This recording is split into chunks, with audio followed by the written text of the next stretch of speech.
Vamos a comenzar porque habíamos puesto a las 12:30, 5 minutos de cortesía. Muy bien. Manuel, pues todo tuyo. Buenos días a todos los institutos participantes en la retransmisión. Y bueno, hoy es un día muy especial, al que estamos muy contentos, ¿no? Es un día muy esperado, ¿no? Poder estar de nuevo en el aula de poesía Enrique Díaz Canedo, ¿no? Y además estarlo con la presencia de Antonio Lucas, que estábamos deseando, ¿no? Todos los organizadores del aula, pues que viniera, porque fue la primera propuesta que nos salió inmediatamente cuando nos reunimos. Entonces, por fin podemos dar inicio al curso poético, un poquito más tarde de lo habitual, como sabéis, por cancelaciones anteriores, pero hoy es el día de inicio, el día 20 de enero, volveremos a tener a Manuel Vilas, que lo habíamos dejado en septiembre. Como sabéis, bueno, estamos 9 institutos participando y estamos participando de esta manera porque no puede ser de otra. Es verdad que es una pena, ya lo hemos estado hablando en ocasiones anteriores a través de videoconferencia, no poder estar todos reunidos, ¿no? Ahora detrás de mí están los chicos, y estar todos reunidos en el aula, en el salón de actos del Hernán Cortés, ¿no? Es la forma de encontrarnos varias veces a lo largo del curso, es la forma de participar, de poder estar con el autor, de que nos firme el cuadernito, de poder preguntar directamente, que nos conteste directamente, pero creemos que este formato es necesario, y es necesario mantener viva pues toda la pasión por la literatura y por la lectura que siempre desde el aula de poesía pues hemos querido transmitir. Hoy estamos en el Instituto Bioclimático, como el año pasado estuvimos en otros centros, y el Instituto Anfitrión ha preparado muy bien la acogida de Antonio Lucas, ¿no?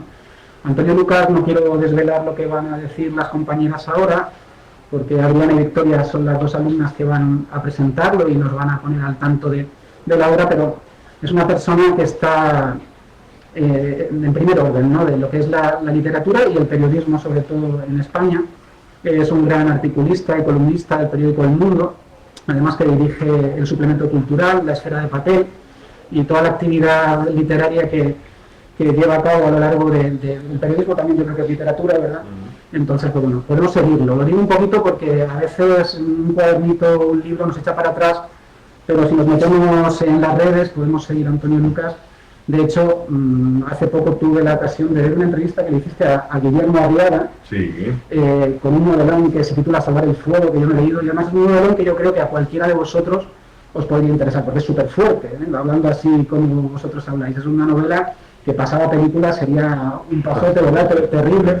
Entonces, bueno, recomiendo ese libro como otros, ¿no? Acabo de leer Bonamar cuando iba a venir, bueno, es que está recién publicado, de hecho ha salido en la televisión la semana pasada, los telediarios siendo entrevistados pues a raíz de la publicación de su primera novela, Bonamar, que luego hablarán y mencionarán, y también es un libro que es una flipada, no sé, lo hablo así en términos de los alumnos porque creo que la literatura es actual, que es algo que nos podemos meter de lleno, en este caso en un barco, y vivir las peripecias que él mismo vivió, porque él se metió y se enroló en un barco para luego contarnos estas cosas. Entonces, bueno, que es un día especial, que estamos inaugurando el aula, que tenemos programado pues en enero más lecturas y en la primavera también vendrán más, y agradecimientos al Instituto Bioclimático por acoger al poeta y por tener preparada pues esta maravillosa presentación. Tenéis a las dos chicas, a Victoria y a Adriana, que a continuación van a pasar a presentar a Antonio.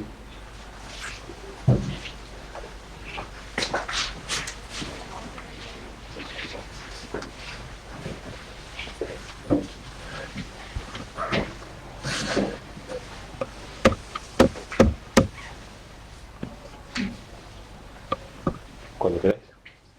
Bueno, hoy damos la bienvenida a Antonio Lucas, que visita nuestro centro, el IES Bioclimático, dentro de las actividades del aula de poesía Enrique Díaz Canedo.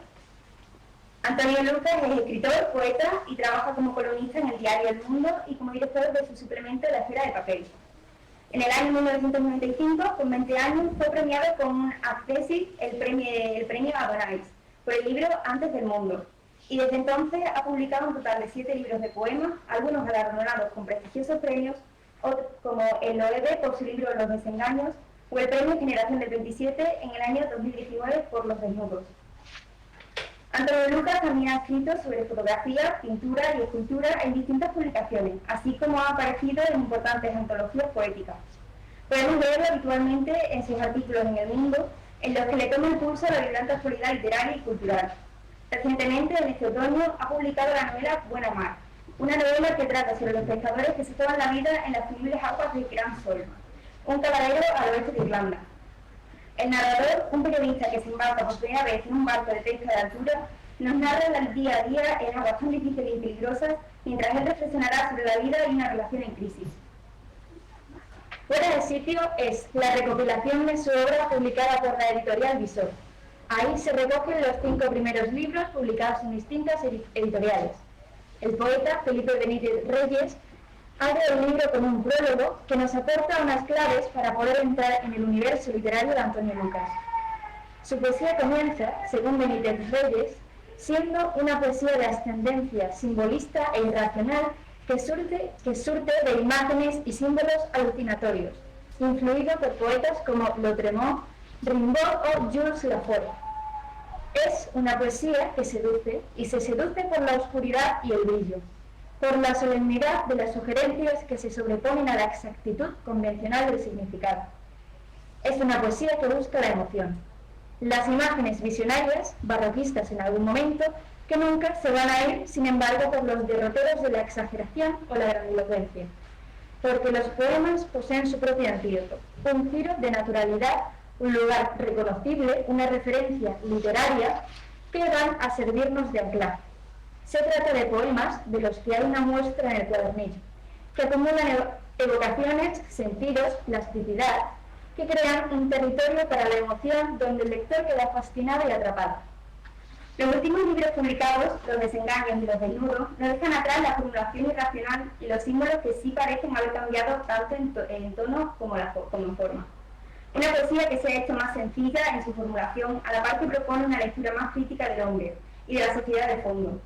No se trata de una poesía de la indignación o la protesta, sino que plantea una militancia del estar alerta, de saber quiénes como hombres y mujeres somos y en qué circunstancias a veces tan complejas habitamos. En este sentido es más reflexiva y reposada y muestra que la vida llena de velocidad y estrés genera un discurso que se distancia de lo que de verdad importa, mientras que la poesía, al contrario, acerca a lo que de verdad sí importa, a lo esencial. Temas universales como el amor, la amistad, la muerte y el tiempo se vuelven cercanos y revelan que la única certeza que poseemos es la incertidumbre. Estos son temas que pueden abrir el debate al que nos invitamos a participar a través de los comentarios de Facebook y que luego, tras la lectura, formularemos al autor. Por último, queremos darles las gracias de nuevo a Antonio Lucas por estar aquí, por ofrecernos esta lectura y porque de esta manera reivindicamos una literatura activa, viva, más allá de los moldes estrechos de los planes de estudio. Con todos vosotros y vosotras.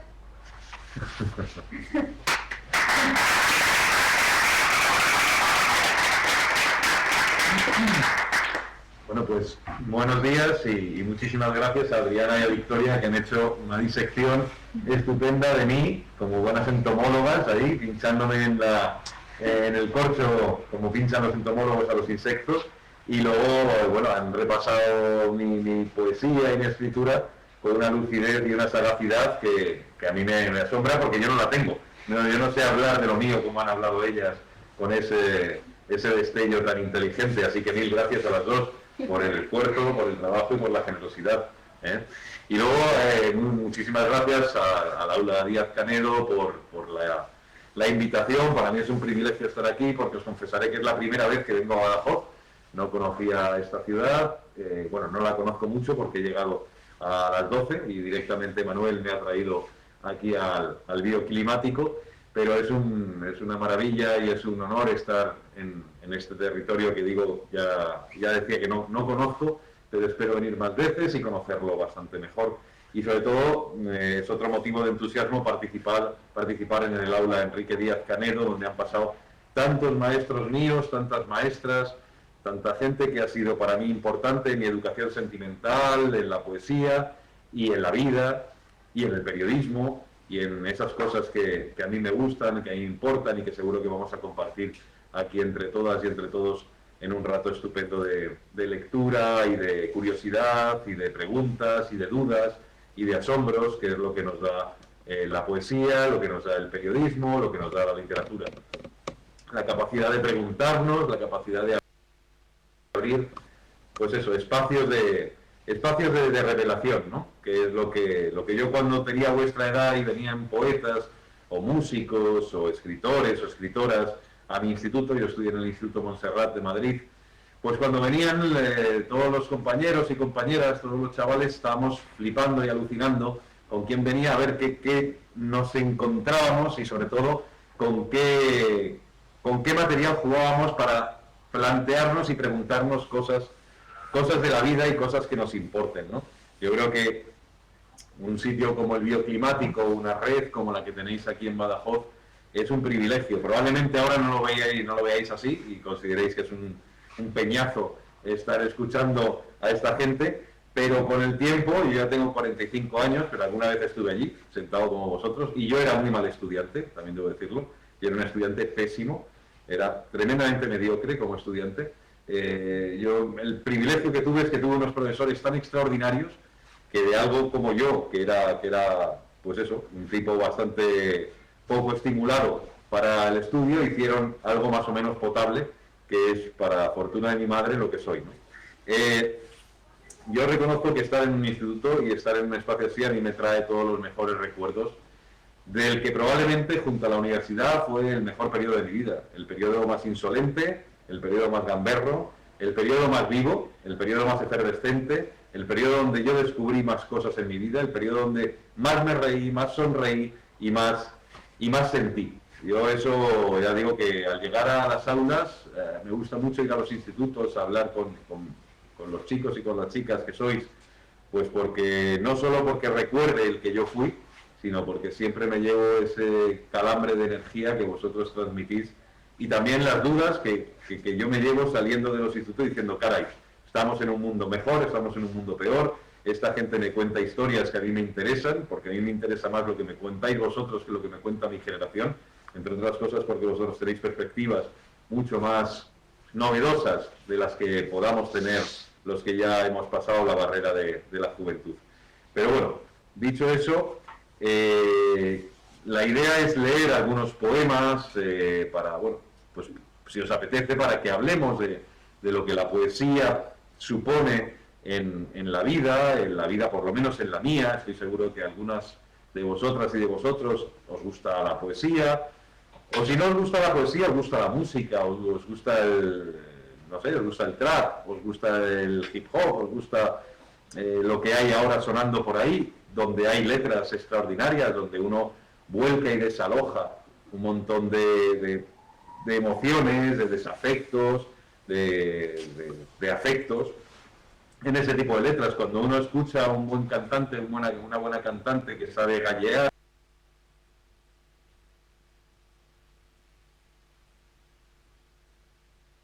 que sabe rimar, lo que está escuchando también es a un poeta, es a alguien que está condensando la vida en unas estrofas, condensando la vida de la vida. Yo creo que eso es uno de los grandes regalos que nos hace la escritura. Seguro que algunas de vosotras y vosotros escribís en vuestra casa, o por lo menos tanteáis en un folio frases y ideas que a veces sirven para aclararos más, a veces sirven para enfadaros menos, a veces sirven para estar más en hora con tu tiempo y con tu gente, a veces porque echas de menos, a veces porque echas de más. Bueno, pues los motivos por los que cada uno escribe son múltiples, pero yo reconozco que a mí la poesía me sirvió para salvarme de muchas cosas, entre otras para salvarme del tedio, del aburrimiento, para salvarme de lo que a mí de lo que me rodeaba y no me gustaba. La poesía me permitió saltar hacia muchos territorios muy distintos, probar lugares habitables en los que yo no vivía, decir palabras que yo a lo mejor no sabía decir de otro modo, decir ideas, expresarme, encontrar amigas y amigos. Yo tengo un grupo de amigas y amigos que nos hicimos muy amigas y muy amigos por la poesía, porque la poesía nos vincula a todos, porque yo creo que cada uno tiene, aunque no le guste la poesía y no lo sepa, cada uno tiene un poema escrito para él, y cuando de repente lo encuentras es muy probable que te quedes muy cerca de esa poesía o de ese poema te ha interesado. Cada uno de nosotros, estoy seguro de que algún día en la vida abre un libro igual que una canción y dice soy yo. A mí me ha pasado eso muchas veces. Yo recuerdo cuando tenía 15 años o 16 y porque yo tampoco fui uno de esos niños que le preguntan los amigos de su papá o de su mamá y dice, ¿qué hacías a los 8 años? Yo leía Nabokov. No, yo no leía Nabokov. Yo a los 8 años estaba en la calle jugando, llenándome de barro, enredando y sacando de quicio a mi madre. Pero yo empecé a leer bastante más tarde. Yo llevo un curso ortopédico que me pusieron durante 3 años, de los 15 a los 18. Eso me obligó a estar demasiado tiempo en mi casa, en la época en la que mis amigos empezaban a hacer los primeros botellones, empezaban a conocerse entre los primeros novios y las primeras novias. Bueno, pues yo no pude hacer nada de eso porque yo tenía un curso ortopédico que no son como ahora, que son mucho más sofisticados. Entonces era como una carcasa, ¿sabes? Como si dijésemos una armadura del medievo. Y primero me daba mucho pudor salir de casa con eso. Y después, bueno, también me cansaba de llevarlo y también me rozaba. Me tuve que quedar mucho tiempo en mi casa, durante 3 años prácticamente. Mis amigos venían los viernes a contarme los planes que iban a tener ese fin de semana y los domingos venían a contarme los planes que habían triunfado y los que habían fracasado. Ahí me alegraba mucho, sobre todo los que triunfaban, no los que fracasaban, aunque yo no pudiese estar en ninguno. Pero yo ese tiempo lo aproveché para leer, no tenía otra cosa que hacer. Entonces no había consolas tampoco, tampoco he sido muy jugador yo de eso, pero bueno, no había consolas, no había todas las herramientas, no había internet, no había móviles, y aproveché todo ese tiempo para leer. Y a mí me salvó la literatura de esos 3 años en los que no había mucho más horizonte que vivir dentro de una carcasa de fibra de vidrio con un collarín que me estiraba el cuello. Y yo le debo a la poesía, entre otras cosas, esa condición lenitiva, esa condición salvífica, esa condición tan acogedora que tuvo conmigo, ¿no? Mira, para no daros muchas más turras, voy a leeros un poema que está en la página 15 del cuadernillo que ha publicado la Fundación Enrique Díaz Canedo. Este es un poema muy breve, es el que abre mi último libro, Los Desnudos, y habla de la gente con la que yo mejor me puedo emparentar. Es decir, este poema habla de ese nosotros, que somos todos aquellos que dentro de ese río mainstream, ese río de, bueno, pues probablemente de órdenes y contraórdenes, ese río de ¿cómo decirlo? Ese río de normalidad, ese río casi de homogeneidad, donde todo el mundo es igual. Bueno, yo pienso que todo el mundo no es igual, que hay un grupo de gente que son los desnudos, y no son los desnudos físicos, no son los desnudos textiles, sino los desnudos de alma, de corazón, de espíritu, que es esa gente que vive dentro de nuestros entornos, que a veces quizás seamos nosotros, que viven con todos los desengaños, pero que también con todos los estímulos, y que no se dejan vencer en los atropellos que la vida te impone, ¿no? Cuando uno es diferente a los demás, esa diferencia a veces está muy penalizada. Y yo creo que la diferencia es un signo de distinción, es un signo de aristocracia. Es lo que nos convierte en individuos con identidades muy únicas y muy intransferibles, compartibles pero intransferibles.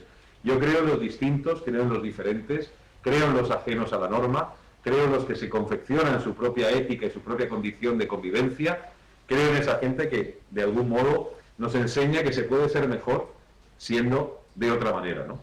Y este poema no se titula nada, pero dice así: nosotros, los desnudos, los del borde de una fe que ya no abriga, hijos transparentes de la sed, huéspedes felices de la periferia. Nosotros, en nuestro nombre, en medio de la tempestad y el esplendor y la espesura, los desconvocados, los sin templo, los ajenos. Nosotros contra la desgana, nosotros a favor de no aceptarlo todo, nosotros excluidos y colmados, nosotros lentamente envejecidos de nosotros, ganaremos el mar. Bueno, pues este Es uno de los el poema que abre el último de mis libros. Mira, os voy a leer otro poema. Ese se titula Huellas. No sé si os ha pasado, a mí me sucede a veces y me río cuando lo escucho o cuando me lo dicen.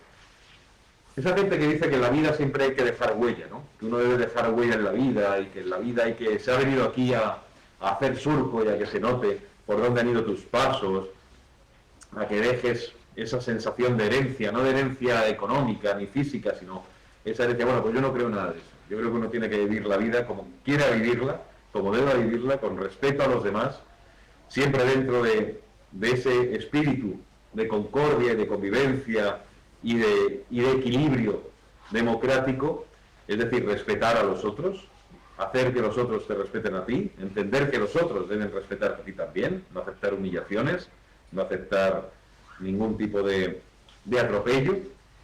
Entonces yo creo que las huellas que uno deja en la vida son huellas de las que uno tiene que sentirse orgulloso, no los demás.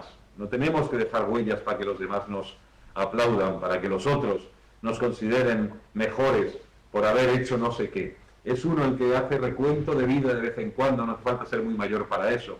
Uno hace de vez en cuando en su habitación, paseando, en el parque, en un viaje, un pequeño recuento de vida y ve si las huellas que va dejando, las que tiene encima, las que quedan por hacer, son las huellas en las que su zapato se adapta bien, que eso es lo hermoso de la vida. Es decir, uno no deja huellas para el zapato de otro, uno hace con su propio zapato las huellas, que es donde se encuentra afinado a sí mismo, ¿no?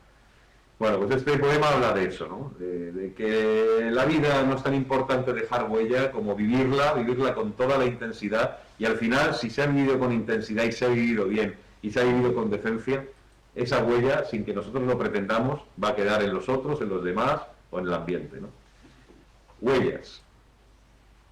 Borra toda huella que dejes a tu paso, cualquier surco vital, cualquier ruido de arteria, que solo haya memoria en tu memoria, y aquello que quisiste sea invisible como un dios o su demencia, humilde como un agua golpeando las galaxias, casi un mundo que al mirarlo acaba, una luz de 30 y pocos años parecida al vuelo de la luz de un escenario, un delirio esquivo como el pulso malherido de los faros. Entonces serás dichoso por esa historia de amor, porque no urbanizaste en ella un invierno barato, ni hiciste de su ciencia ligera mercancía, fanfarria del aplauso, pues lo que no se anuncia no se pierde para siempre. Así se fabrica la vida, así he pronunciado tu nombre, así he levantado en mi casa un idioma sin rastro, e inventé para ti la alegría. Bueno, como veréis, yo soy un defensor a ultranza de que la poesía sirve para algo más que para adornar la vida. Los adornos en la vida importan poco. Bueno, para estar un poco más guapo, más guapa, o ponerse un pañuelo, o cosas de estas, ¿no? Pero los adornos en la vida importan poco. Yo creo que la poesía eso sí que te lo enseña bien. La poesía tiene esa condición de lo esencial, es decir, lo que se dice en poesía se dice de verdad. No quiere decir que el poema tenga que ser verdad o mentira. El poema, puedes escribir un poema fabuloso sobre un amor que no existe, igual que puedes escribir un poema extraordinario sobre el frío en pleno mes de agosto. Lo único que debe tener la poesía, y en eso la poesía es muy delatora, es que sea auténtico. El poema no debe ser ni verdad ni mentira, debe ser auténtico. A mí me da igual si esa persona que me habla de ese amor extraordinario lo ha vivido o no. Sencillamente lo que me importa es que en las palabras que él combina o que ella combina, en esa combustión del lenguaje, hay una autenticidad, que ese amor que está en la página pasa a ser el amor mío, ¿no? Pasa a ser parte de mi condición o de confección del amor. Lo mismo sucede con la amistad. A mí la amistad creo que es uno de las experiencias más poderosas de la vida, de una existencia.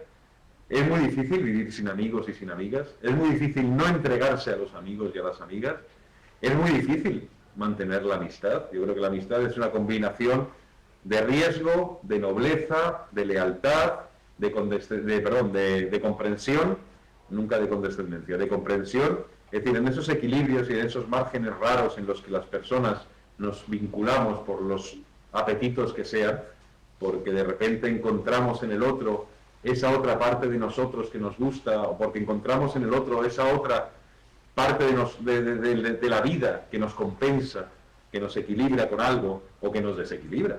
Es decir, la amistad a veces también desequilibra y uno tiene que saber que eso forma parte de los juegos de la amistad, ¿no?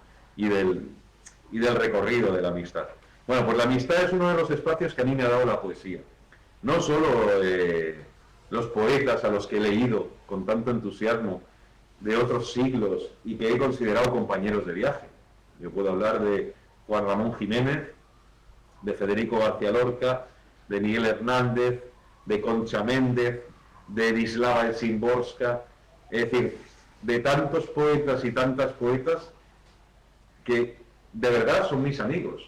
En serio considero que es gente con la que yo he hablado, con la que yo he mantenido un diálogo, una conversación, que es la conversación que su poesía me ha dado y que me ha permitido caminar mejor en la vida.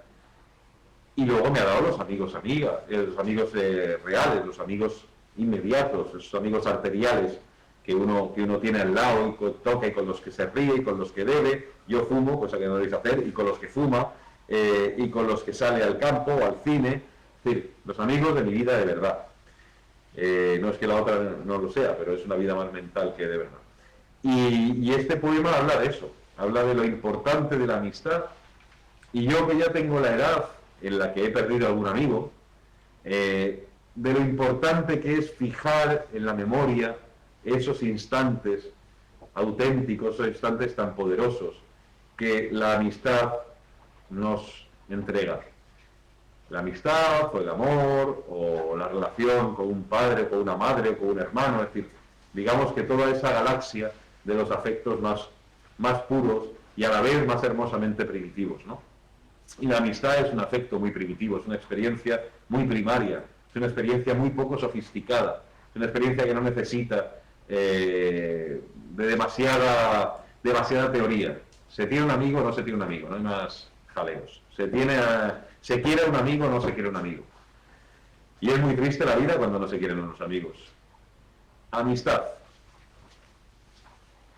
Al llegar a este momento, la amistad se proclama sin palabras. Basta acostumbrar los ojos a las mejores noches, evitar preguntas, vaciar promesas, descartar la muerte si amanece otra vez. No olvides que el hombre es su simiente, y de la obediencia y de su desnudo nació la unánime soledad, nació la lumbre. Millones de seres que coinciden en una misma sangre, millones de seres que juntamente suenan, se miran y se saben, se conciernen demasiado, también se matan. Yo lo he visto y eso basta.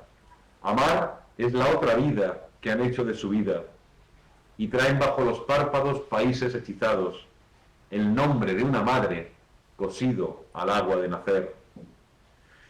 Si nos viéramos como nos ve el amigo, con esa simetría de erizo y de marea, con esa imprecisión de música que salva, con esa redención de cobijo, si es que llueve. A veces cambia de sitio un entusiasmo, y aún así la entereza se mantiene.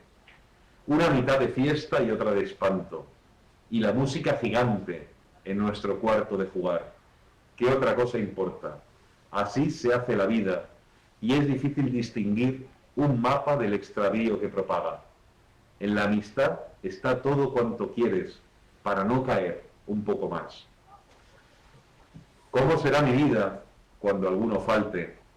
Cuando yo abrace sus pasos y no quiera marchar. Cuando no ajuste su huella en mis zapatos. Cuando alguien hable entonces de cielos por hacer y viaje yo hasta el centro de ese miedo. Un día no habrá nada, ni siquiera aquello en lo que tanto existí. El libro abierto, la escritura, el inhóspito azul y la montaña, el fuego sin rodeos de pasarlo bien, vosotros, las terrazas coronadas de cerveza, la amistad desgobernada, que era así. Bueno, como veis, es muy curioso, porque uno puede, yo según voy leyendo los poemas, hacía tiempo que no leía estos poemas, pero según voy leyendo los poemas voy viendo como, sin darme cuenta, sin pretenderlo, sin quererlo incluso, voy haciendo mi pequeña biografía, ¿no? Es igual que cuando vosotros oís música, o cuando vosotros quedáis con los colegas a pasear, o cuando os vais de viaje. Es decir, uno va haciendo en las cosas que más o menos le importan, va punteando su biografía.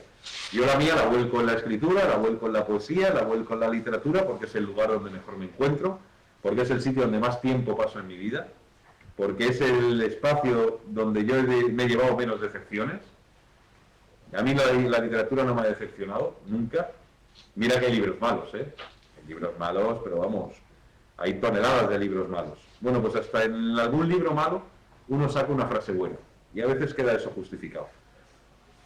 A mí me parece que cuando uno se acerca a la literatura, y cuando hablo de la literatura hablo de la música, es decir, hablo de aquello de lo que te gusta, de aquello que disfrutas. Hay una mecánica de pensamiento que se activa sin que lo sepamos, y esa mecánica de pensamiento activa también emociones, y esas emociones nos activa descubrimientos, y esos descubrimientos nos hacen que nuestra vida tenga un poco más de rock and roll, tenga un poco más de calambre, tenga un poco más de estímulo, ¿no?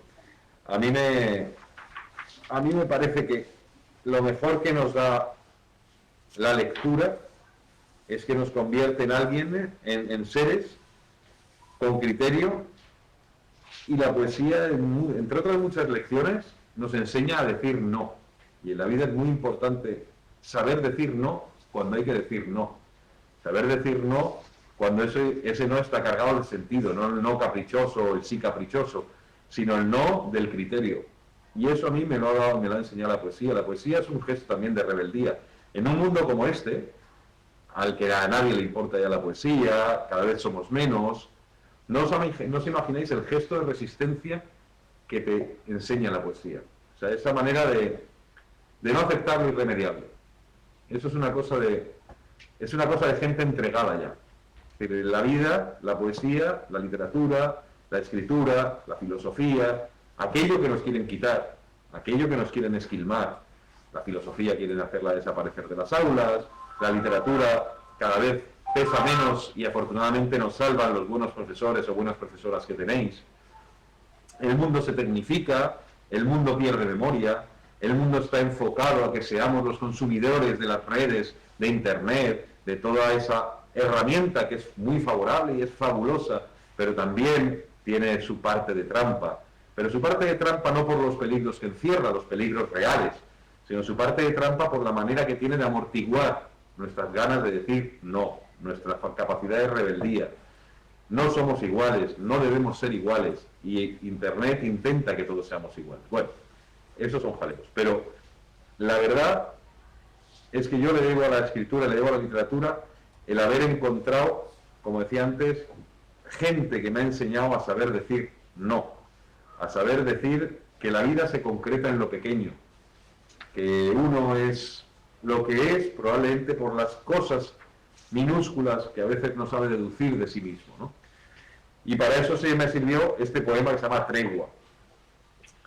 Tregua, que dice que en un mundo hecho tan espectacular como el nuestro, ¿no? Donde ya hay peña que viaja a la luna, que orbita alrededor de la Tierra, gente que se gasta millones de euros en orbitar alrededor de la Tierra, que es una de las mayores gilipolleces que puede dar una nave espacial, que es orbitar alrededor de la Tierra para satisfacción de 4 o 5 multimillonarios que no van a hacer nada por el mundo, que no van a hacer nada por los demás, pero que se han inventado esa mandanga, porque la ciencia va por otro lado, distinta a los viajes de tour operator, los viajes de turismo alrededor del planeta.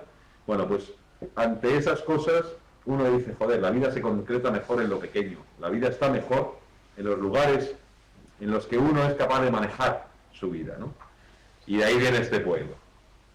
A ver qué os parece. Dice, la vida se concreta mejor en lo pequeño. la templanza maternal del agua, el cara o cruz de los viajes que no has hecho, los árboles que trepas, el amor que parte en dos, su evidencia y su dominio. Para vivir no es conveniente dar rodeos, ni buscarle a las preguntas su respuesta en la respuesta. A veces es mejor confiar en quien no sabe y aprender de sus cautelas, como aprende el animal a desapasionarse, como aceptan las montañas ser final y antes del mundo. Sabes que hay cosas de ti que no te pertenecen, ser niño y persignarse, demonios clamorosos, la costumbre de besar a los extraños, la monótona conciencia de la culpa, alegrarse en carnaval, creer en dioses.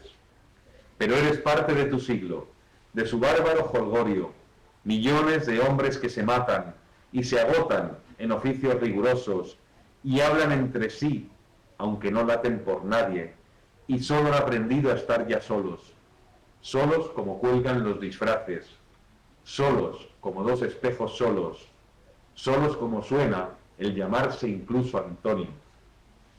Por eso, que vivir se concreta en lo pequeño, ahí donde unos ojos te reclaman, donde piensas en alguien y lo salvas, donde alguien piensa en ti y da tregua a tu destino sin saberlo.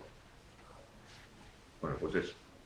Oye, ¿y no queréis preguntar nada? ¿No tenéis curiosidad? Bueno, pues hacemos una pequeña parada. Sí.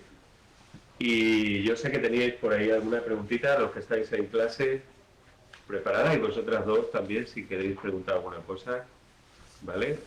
Si no, voy a pasar ya a también algunos comentarios que vienen por aquí, por las redes, ¿vale? Chicos, ¿quién va a ser el que inaugure la batería de preguntas? ¿Tú tienes una? Sara. Porque hay algunos objetos que los escriben en prosa y otros en verso. Ah, mira, eso está bien. Pues no lo sé. Te lo digo de verdad. O sea, está muy bien, te he dicho así que está muy bien, porque me parece muy buena la pregunta en el sentido de que me has desarmado. No sé, también imagino que tiene que ver con el momento en el que estoy escribiendo. Hay veces que los versos los veo muy claros como versos, y otras veces que, no sé, los encuentro más hechos a esa condición del relato, ¿no? Que no tiene por qué ser un relato. Ahora, por ejemplo, vamos a leer el de Federico García Lorca, ya que te has referido a uno en verso. Y yo creo que esto, por ejemplo, sin dejar de tener el pulso del poema, pero sí tiene una condición más, sí, como si contase una pequeña historia loca, pero una pequeña historia. A veces el poema no tiene eso. Eso te lo estoy improvisando porque no lo había pensado. Ahí me has dado bien.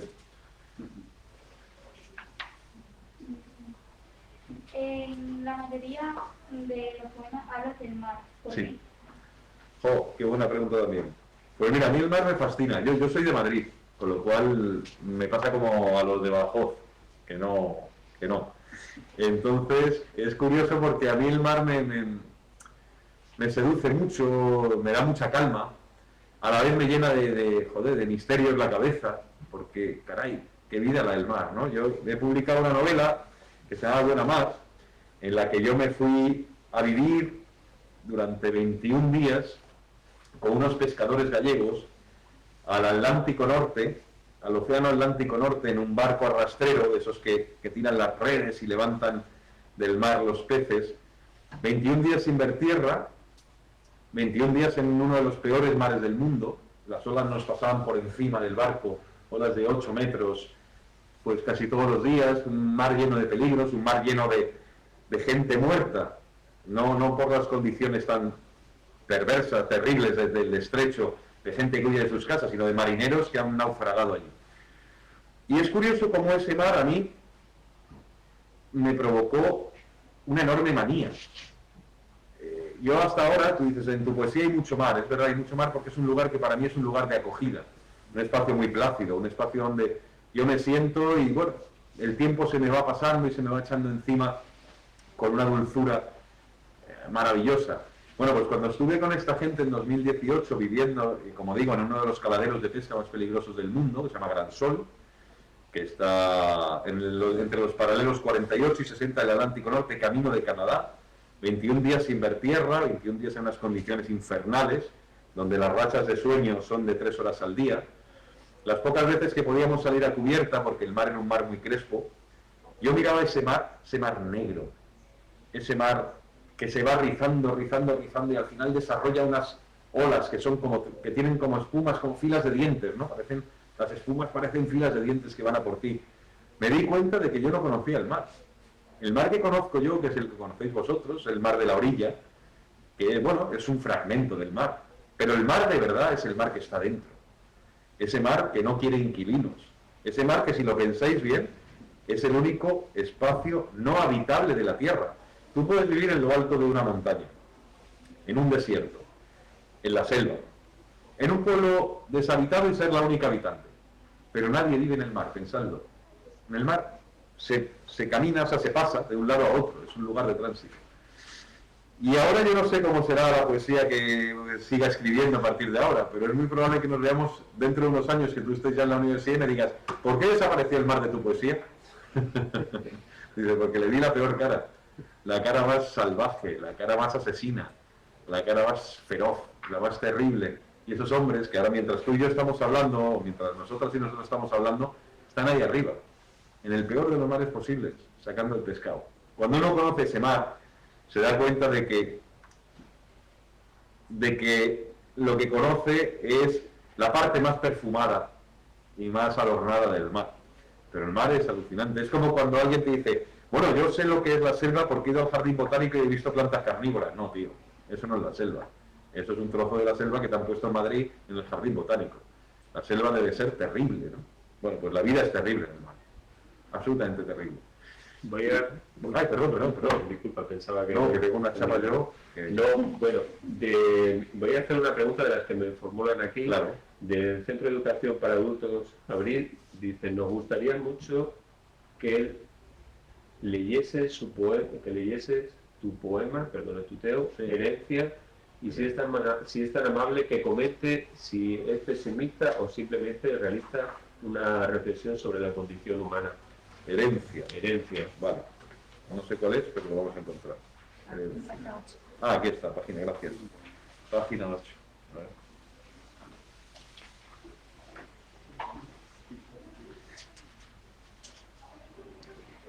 Vale. Bueno, pues lo leemos, claro que sí. Vale. Es un poema pesimista, ya lo digo. Es un poema pesimista. Eso me pasa mucho. Mira que yo soy un tío sonriente y yo tengo un espíritu muy vital para la vida, pero luego en los poemas, no sé, las amigas de mi madre son en eso terribles conmigo. Dicen que soy un triste. Pero es verdad que yo tengo un entusiasmo brutal por la vida, pero al llegar a la poesía, probablemente ahí vuelco una serie de demonios y de obsesiones que yo llevo dentro y que por eso la poesía para mí es tan salvadora también, ¿no? Bueno, vamos a esto. Herencia. Y ese es el milagro. Aceptar que un hombre pasa por la tierra sin más mercancía que su paso. Que lentamente va entendiendo la corteza de las cosas, pero no siempre su adentro. Y aún así sobrevive. Y alcanza otra mañana, y puesto en pie, mueve las manos con mal hábito de pájaro. La vida solo es cierta en su contorno más cercano, una hermandad de limo y de fulgores, un agua que no sabe nadar, un sol con ecos de ruina. Pero la vida no lo es todo, ni el hombre una tensión definitiva. Su magnitud es la molienda y las cosechas, los manojos de llaves, la mecánica del pan, el deseo exaltado, las últimas cenizas, lo que no nos pertenece. El hombre es una infancia con la melena antigua y el corazón con fugas. El hombre inventó la tristeza y decretó su centro en todas partes. ¿Cuántas veces te has sentado en el rompiente de la tarde y junto a mí conspiraste contra el bárbaro albedrío de los nacidos por tu sangre? ¿Cuántas al amor le dimos hueso y aceptamos desnudos la avaricia del frío? Tuve siempre por bueno que no hay razón que suavice un crimen, ni teoría que no olvidara a quien lo formuló con ciego intento. Pues todo hombre habla siempre para el que viene más tarde a ocupar su horma, su sitio, el sucesor animal de sus dones, de su apretado desierto y su vigor obediente. A eso le decimos herencia, ya sabes, al miedo a vivir sin cascabel o linterna. Muy bien, yo creo que le vamos a dar un pequeño aplauso, ¿vale?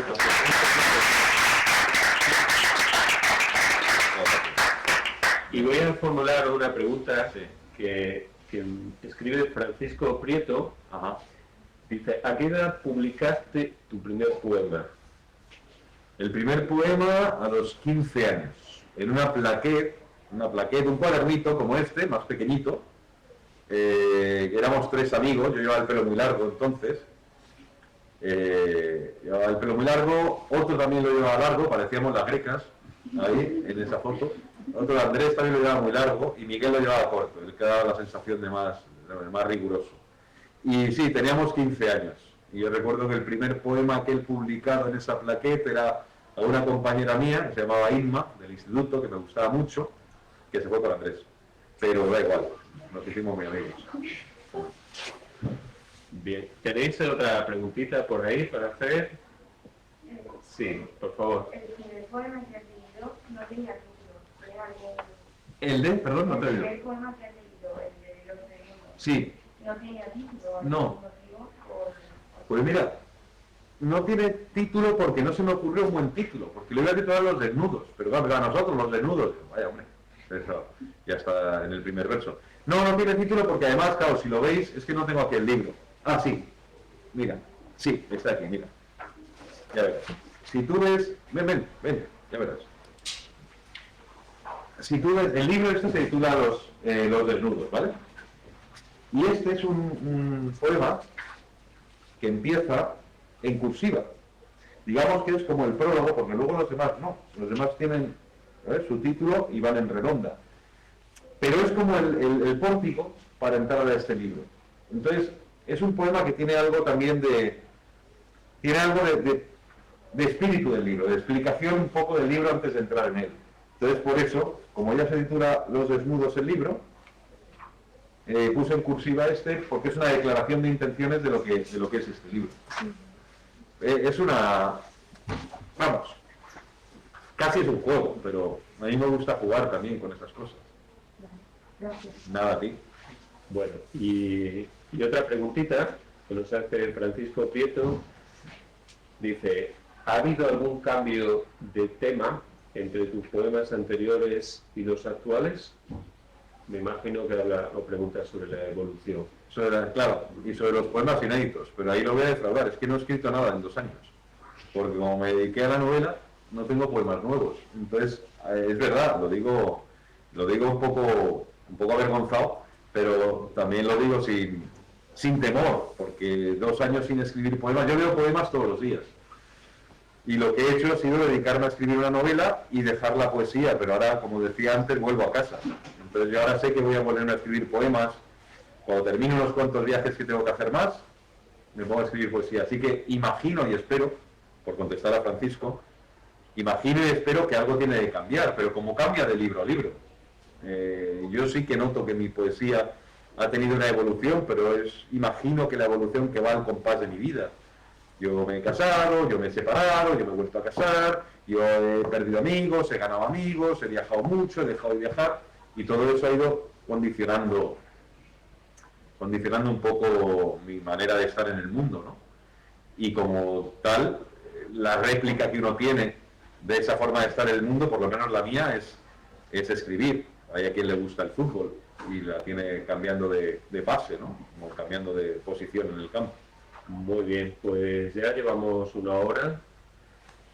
¿Queréis hacer alguna pregunta vosotras? ¿Estáis ahí? Yo sí. Ah, sí, venga. Es que leyendo el cuadernillo, a mí me gustan mucho las rimas, entonces estaba buscando las rimas y veía que no las encontraba, eran así, había como una rimilla en el poema que me gusta mucho, pero estoy concentrada porque no las encuentro. Claro, no, es que es lo que se llama verso blanco, ¿vale? Es verso libre, que no utiliza las rimas, lo que utiliza O sea, que es un poco la poesía que a lo largo de todo el siglo XX más o menos se ha ido llevando, ¿no? Se ha ido haciendo. Se perdieron las métricas, que a mí me parece un error. Un poeta debe saber métrica, debe saber lo que es un soneto, una silva, un endecasílabo, un alejandrino, una décima. Creo que es muy, muy hermoso y que además es un reto para un poeta escribir con la métrica y con la consonancia de las sílabas. Pero en este caso es verso libre, verso blanco. Lo que tú dices está muy bien, porque dices, noto unas rimillas, claro, eso son asonancias, que a veces en algunos versos te aparecen dos palabras que tienen las sílabas, las mismas sílabas, no son las consonantes, pero son las sílabas. Y eso le da, eso viene mucho, en España hay una gran tradición por el romance. El romance muchas veces no era necesariamente en rima consonante, sino en una rima asonante, ¿no? Y esas asonancias es lo que tú llamas el ritmillo, ¿no? Es decir, ese flow, ese swing, ese flow que diría Zetangana. Bueno, pues, o la Rosalía. Bueno, pues ese flow son las asonancias. Que sí las puedes encontrar más que las rimas, que no las vas a encontrar porque pues, pretendidamente no están. ¿Pero no te ha gustado o qué? No, sí, precisamente por eso, porque me cuesta, pero me cuesta entender los poemas, además porque lo veo muy concentrado. Sí, bueno, es que claro, algunos son un poco concentrados como tú dices, pero si te vas haciendo la poesía, a mí también me costaban, claro, pero si te vas haciendo la poesía, la poesía no tiene más magia que leer. Cuando dicen, no, es que la poesía no la he entendido, no me la han explicado bien, no tienen que explicarte más que los preceptos técnicos, que esos sí son importantes, y luego la interpretación, de verdad, créeme, que cada poema, pero ¿qué dice el poema? Lo que tú quieres que diga. No, pero es que el poeta habla aquí de la guerra, ya, pero ¿a ti te suena un verano con sol? Pues es un verano con sol. O sea, la poesía es tan democrática, tan elástica, tan extraordinariamente generosa, que aunque yo aquí ponga hospital, cuando tú termines el poema dices, pues mira, a mí me ha recordado un primo mío, y no ha estado en el hospital. Pues el poema va sobre tu primo, de verdad. La poesía es eso, no os creáis que la poesía tiene que dirigiros a ningún lugar. La poesía es una brújula para acompañaros a donde queráis ir. O sea, la poesía no es un vamos para allá, sino es un ven conmigo. Y eso es muy importante en la vida. No te impone dónde ir, te acompaña a donde vayas. Eso es lo que mola. Y bueno, y para terminar, primero hay que decir que hay muchas enhorabuenas, felicitaciones por la lectura. Ah, qué amable. Y Julia Prudencio, va a ser la última pregunta que formulemos, nos dice, ¿crees que la razón de que tus poemas sean tan tristes es porque has pasado muchos baches en tu vida o es simplemente una válvula de escape, como has dicho antes? Es sí, entiendo. un remate. Sí, no, está muy bien, oye, fantástico. No, sería muy injusto decir que mi vida ha sido triste. Mi vida no es triste, mi vida es una vida llena de estímulos. No, lo que pasa es que yo tengo un concepto de la vida muy severo. Es decir, no es que mi vida haya sido, o sea, mi vida comparada con la de los marineros con los que yo me embarqué, que es de una dureza extraordinaria, sería un cretino si yo dijese que mi vida, bueno, no sabéis cómo ha sido mi vida. No, mi vida ha sido cojonuda y hasta donde puede ser la de un chaval y un chico, pues que vive en la ciudad, que le gusta lo que hace y tal. Lo que sí tengo es un concepto muy severo de la vida y un concepto muy severo de la existencia humana, o sea, del género humano, muy, muy severo. Me río mucho y me divierto mucho, pero hay tantas cosas que no me gusta de lo que veo, que inevitablemente ahí es donde aparece ese arañazo, que llamamos tristeza, pero que quizá tiene más que ver con el arañazo que uno lleva a veces puestos o con el que camina por la vida, de ver las cosas que ve, de escuchar las cosas que escucha, de hacer algunas cosas malas que hace, porque yo también meto la pata como todo el mundo, ¿no? Pero mi idea no es tanto la tristeza como motor de explosión de una o como reflejo de una vida que ha sido triste, que no en absoluto, sino desazón en muchos momentos, hastío y descreencia en tantas cosas de esto que se llama estos animalitos que nos llamamos humanos. Bueno, pues el último mensaje dice enhorabuena. Es un encuentro fantástico y sí. Con esto vamos a hacer también pues otro aplauso. Buena despedida.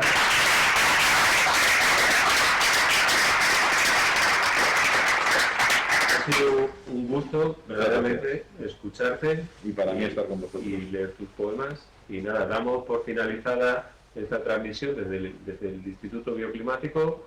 Un saludo para todos los que habéis estado conectados y hasta pronto. Adiós. Muy bien. Muchas gracias.